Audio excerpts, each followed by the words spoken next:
political independence, it came to pass that colonialism now was developed and refined to become neocolonialism, which we are still coping with. And one of the topical issues, an iconic paper, or not paper, book written by the late Kwame Nkrumah, said, neocolonialism, the new face of colonialism. Power, it defines it as power without responsibility. And I'll recommend that for anybody who is interested to go and read and equip himself or herself in this issue we are talking about. Now, in terms of literature on neocolonialism and the role of Africa, more books have emerged. The latest developments covers a lot, but we have them. There are two books that I want to mention here. One is by an African-American journalist. It is titled Born in Blackness. And in it, he says, Africa, Africans, and the Making of the Modern World, 1471 up till the Second World War. The author is Howard W. French. Now, the second book, and I'm told that the authors won a Nobel Prize, is Why Nations Fail: The Origins of Power, Prosperity, and Poverty. The two authors, the co-authors are Daron Acemoglu and James Robinson. These books attest to what or recorded what we've witnessed, and therefore the injustices that were contained therein in colonialism, slavery, colonialism, and neocolonialism. And therefore, Africans are in a position to begin to request for justice by way of reparation. Thank you. Thank you very much. Thank you, sir. Thank you very much. You know, listening to you speak took me back to the classroom. Point, because we do not have a lot of time. We started slightly late here, but as we promised, it's just going to be a 1-hour event here. We do have the honor of hearing from Hajia to us briefly on the significance of Africa Day. So please make welcome Hajia to give us something I believe will be of benefit to all of us. Thank you very much. I possibly would have thought twice before coming. You know, he's always been a lecturer. That's the truth. I was also a student of history, but way back in my secondary school days, I may not be like you, you know, reading or knowing so much about African history. Despite the lecture we had from Ambassador Ogbole, we need to, like, you know, bring up our young ones to know exactly what it is and why Africa need to be repatriated on this slavery issue. Ambassador Ogbole has just mentioned so many issues that talked about reparations to Africa, you know, due to the racism and social discrimination, and of course the intolerance that Africans are facing in all of those countries that partake, or did I say? Yeah. Partake in slavery. They bought a lot of Africans, and they instilled in us the spirit of inferiority complex. They made all Africans felt inferior to every other person because of your skin color, just because you're black. They never know that we have intelligent people that can talk so much about everything concerning the world, like Ambassador Ogbole here. Well, you brought me up, yes, to say something. I'm in support of everything that has been said from the Durban Review Conference on Africa and the reparations that Africa deserved. I'm also supporting that. If anything should be done, Africa should be paid reparations in whatever way. In whatever way. Because as it is, till this moment, till this affecting Africans everywhere they go. The only fact is that we carry our heads high up because we are also as intelligent as all the whites who feel more superior than the blacks. So for me, it's a good idea in celebrating Africa Day here in this radio station and TV station, Montage artists who possibly do not know what history is should talk more about this day and bring it to the public domain, that people should always talk about it whenever they have the opportunity to. Thank you very much for giving me the time. Thank you. Appreciate it. Thank you very much. Contrary to some narratives, Africans were not just sold. There was resistance. Africans resisted slavery fiercely. Pretty beautiful woman, I'm not exaggerating. We had Faith Mwadishe, Executive Director, Center for Transparency Advocacy. I would love to hear from you, Madam. Exactly what this means to you and for other Africans who are also listening to you at the moment.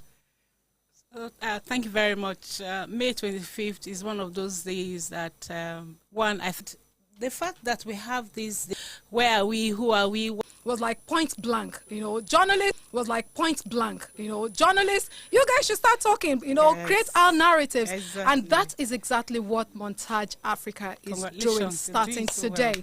Well. We believe, Montage Africa believes that, yes, there are narratives outside there, but we as Africans, and Nigeria as a big brother, we could create our own narrative. So, that shot, we took it in good faith, and we're setting the pace. We're setting the pace. Yes. We will create the narratives you're talking about. And of course, we know that when we're set, we've already started. We have people to support us. We have people like you. We have Doctor, we have Ajia here to support it, because yes, we totally agree with you. We need to create our narratives and push our narratives. All right, I think there was a part I skipped in her introduction. She's also a barrister at law, because that is what I'm seeing here. Okay, I guess I didn't get that right. Okay, but she's been a strong female civil society campaigner and development executive in Africa, especially here in Nigeria. So when people see people fight for their rights, they naturally term them as lawyers and barristers at law. So forgive me for that here. Okay. By the way, Asiegbu, what does she think about the importance of this day to the civil society organization? Because funding for partnerships, symposia, workshops to raise more awareness have been a problem for local civil society organizations. She have a lot to tell us about this, because we must raise this awareness, scale it up in the interests of not just Africans, but there are Europeans who are interested in this reparation as we seek for justice for Africa. So, okay, thank you. You can react to that quickly. I think this is really important, because we need to have a platform to begin to talk about these things. A lot of us don't know the history, just like Ambassador, enumerated when he was giving his keynote address. So a lot of us have to rely on the Global North for this funding. And when you rely on the Global North, it is their narrative. They give you objectives, they give you milestones, and they tell you what to do. There was a time we implemented a project in this country where in every community you go to, you need to do a map of the community. And people are surprised that you can go to your village and Google will give you the map. Because we did that. We didn't know. But Nigeria as a country, do we even have that map? So it is important that civil society actors understand that whatever we do, we need to put Africa first. Well, America says America first, but I think it should be Africa first, Nigeria first, with patriotism, commitment, all of the things. We actually go there. When I was coming, I was listening on the radio when somebody said, oh, the Portuguese came to Benin and saw street lights for the first time. You want to go back to Benin City? I grew up there, and you are asking for the street lights in 2025. So it's important that civil society actors understand this, push the narrative, work with the African Union to be able to do this. As much as we work with organizations in the Global North, the organizations also in Global South should provide funding for us to tell this, because if we don't tell our children our stories, they will take the stories of other people and make it their own. So as Africans, where our folk tales, our languages, we're talking this morning about, our languages going extinct. Some of us children prefer to send their children to schools where they teach them British curriculum, American curriculum, even that Turkish curriculum, but you don't go to a foundation that our children, especially the so-called Gen Z, as they call them, to really understand that we have a great country, a great nation, a great continent that we have to be very proud of. Well, it's an amazing time if you have just joined us. It's the first ever Montage Africa Colloquium, and we're looking at the slave era. It's one thing for us to be talking compensation, and it's a completely different game to be careful, and specific about what you need to be compensated about. Of course, all these conversations are very, very important because we're looking at justice for Africa. Victims of slave trade and colonization, what effect this has had on the economy of Africa, what effect it also has had on the mindset of Africa. And I'm glad some of our guests this morning have pointed at some of these effects. But at this point, because of time, I think we should go to Mr. Santos Laraba here. Will agree, has completely drained Africa of millions of its strongest people, disrupted kingdoms, and fueled ethnic divisions. Today, many African nations are still recovering from the social and economic trauma caused by centuries of slave trade and colonialism. And I think Doctor was one who made reference to neo-colonialism. So he did. He did. Oh, you did, and we're still making reference. Hakuna Matata. That sound. It's a trouble-free philosophy. Hakuna Matata. That sound. I'm proud to be an African. I didn't know he was this skilled. I didn't know of this part of him. So I was just going to ask if you had watched the Lion King, and then I saw the look on your face, like, okay, this must be a fan of Simba. Oh, very well. Okay, I think we've gotten across to Dr. Santos. If you can hear us, please. Yeah, hello? Hello, okay, please go ahead. Yeah, I can. Can you hear me? Modern time or contemporary times. How did China get it right? How did Singapore get it right? How did the Asian tigers in their own moment get it right? They had to cooperate. Today, we celebrate EU with a single currency, euro, and it's almost a global currency. Because if you're talking about three major currencies in the globe, but China is also challenging that. They want their currency, their reserves to be domiciled in some percentage into their currency. They're already challenging the 1976 goal taken by the dollar, the gold currency taken by the dollar. But today, in Africa, we are the largest bloc. In population, we also compete in terms of China, India, and the rest as a market, a homogeneous market. But again, do we use that advantage to ourselves? Or we balkanize ourselves like that tea and coffee engagement in 1884, November into 1885, February, where individuals sat down, took coffee, tea, and cake, and balkanized our continent. So how do we reverse that? And AU today, OAU, the Morocco, the Casablanca group, all they were looking at individuals. They were looking at a Gaddafi. Today, EU copied from us. They have a currency, they have a parliament, and they have a voice that is common, irrespective of the Brexit, as it was called. Today, the remaining of Europe, the Schengen visa, you can see the advantages that is attached to cooperation and coming together. And most of these things were learned from the minds of Africans. But today, we're the ones battling for these countries to come and build, to come and help us, to come and give us aid. I would always ask my students, what's the difference between an aid and a grant? What is the difference between an aid, a grant, and a loan? Do you need any one of them? No. An aid in itself comes with a condition. A grant also comes with a condition. But again, a loan comes with the exploitative aspect of it. So even when we're asking for reparations, are we asking for reparations to bring us restitution? Are we asking for reparation to restore our structures, to restore our culture, to also what we call museumize our own systems and our cultures for the young ones to learn from it? But as it is said, yes, reparations also.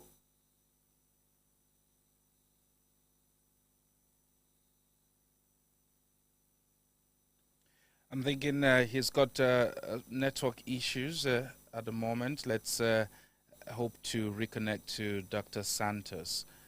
Dr. Santos has been... We are today. Okay, but it's not go a ahead. point. Hello? Yeah, we can hear you. Go ahead now. Yeah, so just to wrap up, or just to, because you gave me 5 minutes, we could talk about this for an extended time, but most of the things, at least comparing notes and then relating to the same thing, is that we must hold on to the 3 R's if we really want the justice for Africa. And like I said, the 3 R's, each one has its component. The reparations must be holistic, it must be complete, it must not be a plea, it must not be an appeal, it must be a tax that internally we challenge those who have also benefited from it. Externally, we request for a payment. That payment in itself is to cover the grounds where it's not only in monetary terms, but also how do we also build up infrastructure? How do we also build up ourselves in terms of the knowledge base? And then the reversal, like I will always say, we have the capacity to reverse the trend, but are we willing to reverse the trend? This takes us to where we have leaders who are very unwilling, leaders who have low content, as in they are complex. Their complex is that they look at the skin, and Frantz Fanon once said that a young white boy was on the back of his mother. And then when he saw a black person, he started crying and wailing that he was seeing a black monkey. And then we're agreeing to be black monkeys. Again, Karl Marx also said that Africa was a dark continent. It wasn't as if he meant that Africa was backward. But for those who have traveled, you go to Europe, you find out that the sun shines in hours, unlike the sun sets in Africa.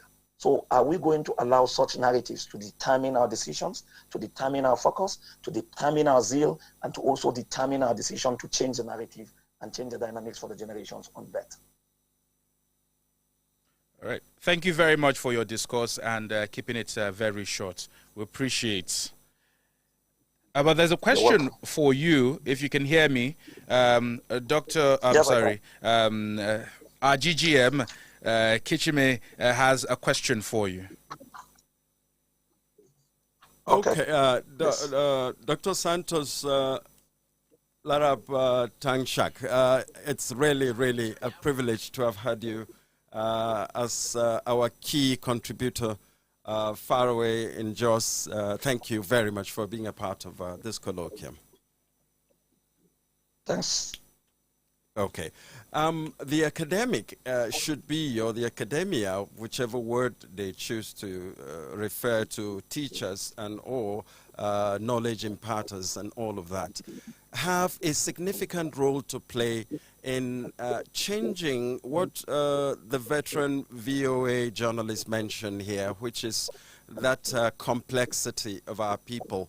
The academia, again, have a lot to do with behavior change. You see, the Japa syndrome has to do with some legacies of colonialism. You see the westernization, the fournée that you find on the streets among whether Gen Zs or the old school that seem to even rob sensible people of their sanity, of their, self-control, just to try to get to associate with these people. Otherwise, you'll be looked down upon. What is the role of the academia towards the strategic behavior change, sir? Thank you very much for that question. But again, like I will always tell people, if there is a trend, the first thing you do is profile the trenders. Who are the ones who have created the trend? Don't we have trenders in Nigeria? You see, the Japa syndrome, I am glad to a point with what is happening globally. America is for the Americans. Japan is for the Japanese. China is for the Chinese. Why wouldn't we say Nigeria is for the Nigerians? Our policies are to also placate and to please people's communication. How many people understand the words you use? If you're using a British term or you're using a British word, you're using, and then the best now in the global time we find ourselves is the hybridization that we talk about. So how do we hybridize? How can our language not go extinct? How can we use a language of communication that would yield results, solve problems, and lead to the deliverables? So for me, the millennials are carried away by the tube. And this was one of the things that helped in the politics of America, in the campaigns of JF Kennedy. The tube today has changed the mindset of Nigerians, has changed the mindset of this generation, Gen Zs, millennials, and the robotic generation. So how do we get them to also understand the importance and also understand their self-esteem as Nigerians, as young people who can change the dynamics? Today, we're the ones relying on primary school projects from China, secondary school projects from China, prisoners coming to serve as infrastructure engineers for us. Because even in prison, it is correctional. But here, we don't use the best of ours. Everybody can fall off the rail. But I think that it is also a major challenge, not only to parents, because the problem starts from families, then to the community, to the clans, to the community, to the state, local government, state, and then to the federal government, which serves as the peak of this degeneration, and we must fix it. And fixing it comes in different perspectives and different ways. Thank you, and thank you. I really appreciate you. By the way, by 1984, before 1984, the end of that year, Nigeria had a special parking space within the Heathrow International Airport here. To all of you. We appreciate it. Well, if you've just joined us, welcome once again. I mean, if you're going to clap for Africa, we can do it better. Yes, these narratives, conversations around justice for Africa did not start with us, but we have decided, as people would say, press the neck. Yes. Right. Add extra effort to it. Yes, this has to, we need to drive home the point. And I'm very excited that many of our speakers have made reference to the younger generation, because a time will come, grandma will be gone. Do we still have that situations where grandmas sit their grandchildren and give them stories, something like that? Did you experience that? I had that with my grandma. I had that with Are you having that with your kids? Well, we'll get there.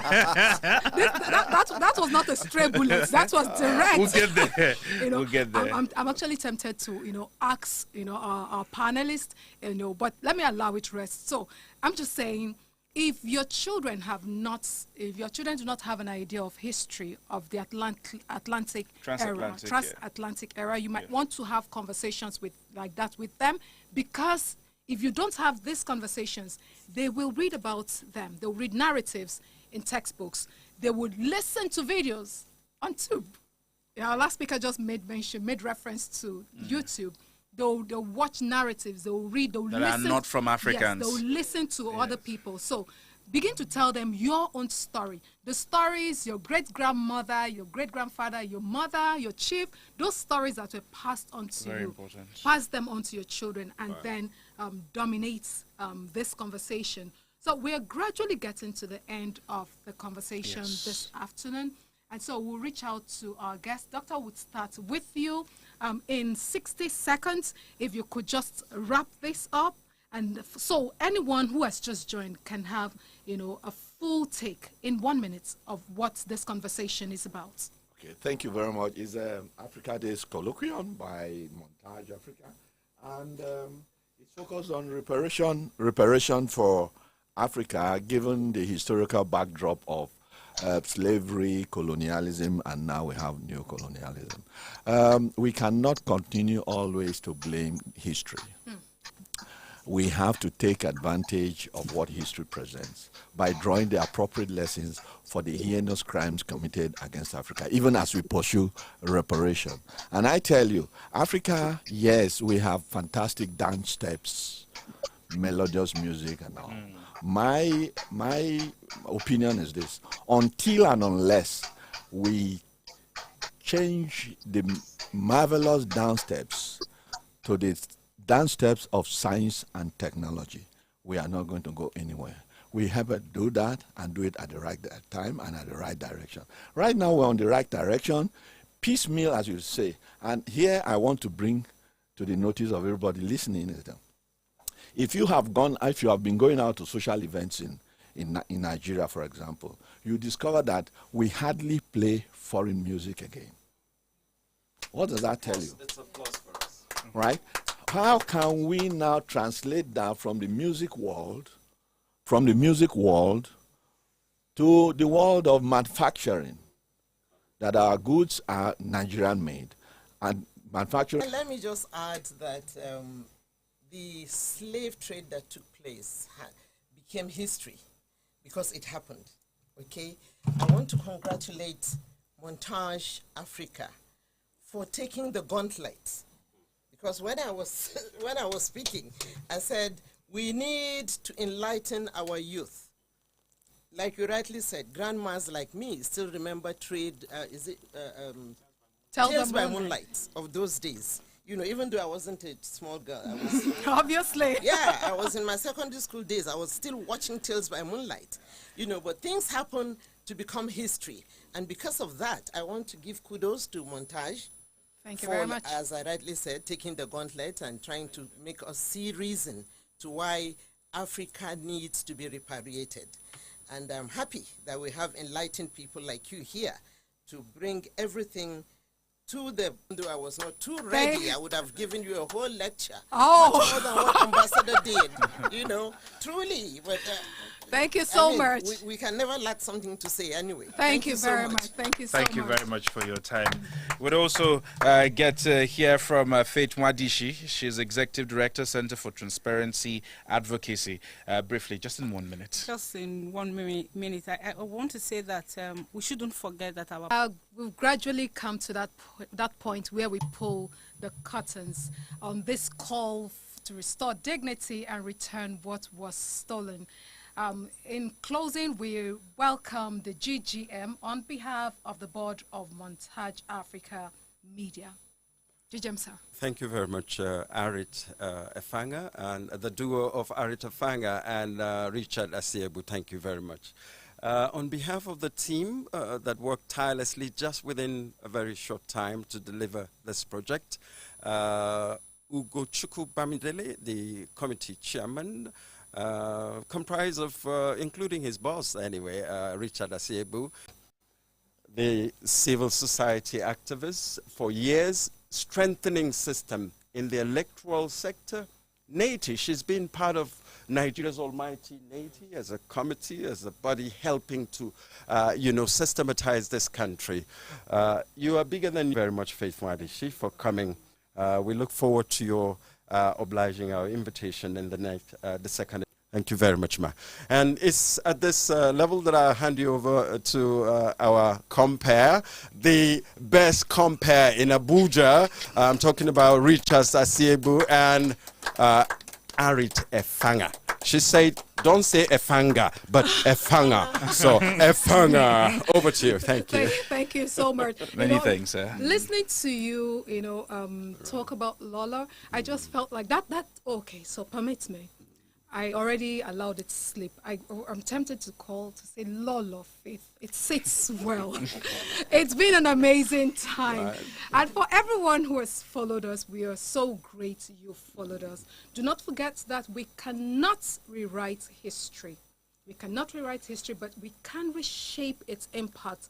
The journey to justice starts with truth. It starts with and continues with dialogue and must end in real change. God bless Africa. God bless the Federal Republic of Nigeria. Well, I couldn't say anything better, but this would not just be, it shouldn't just end as a dialogue. It should be a catalyst for change. As we honor the past, we must reclaim the future, and we should be ready to engage where necessary. So thank you very much to our listener. Thank you to you, Efanga. And thank you, You Richard. outshined me with your dressing today. I'm an African Someone there, there's someone there. And of course, very important there. who has been with us right from yesterday. We've got a photographer, Samuel, and of course, from our social media team, Miss Hannah. Anna, the pretty girl. Yes, she's been also very proficient today. Richard, oh, somebody just picked it. Willie, thank you so much for your support. And please allow me say this, right? Yes. As Africans, love your outfit. Don't get a query. GGM, you look good. just remember before the national anthem. Yes. That That again. Hakuna Matata. That again. It's a trouble-free philosophy. Hakuna Matata. We are It Africans means no and proudly worries Africa. Yeah. for the rest of your day. We'll go for the national anthem. That will be the last Thank part you. of our Thank you. conversation today. Thank you very much for listening. Thank you all.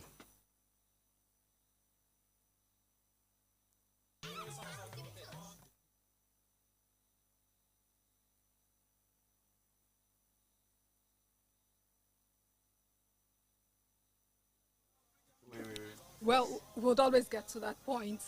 We would always get to that point. But at this moment, wherever you are, if you're moving, you need to stand at attention.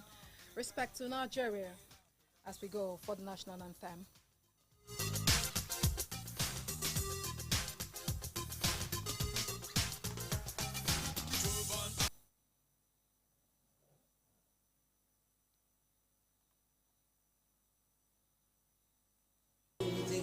Our own dear native land, though tribes and tongue may differ, in brotherhood we stand.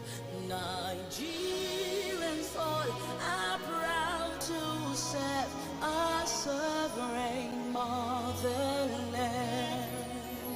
Our flag shall be a symbol that truth and justice reign, to hand unto our children a banner without stain.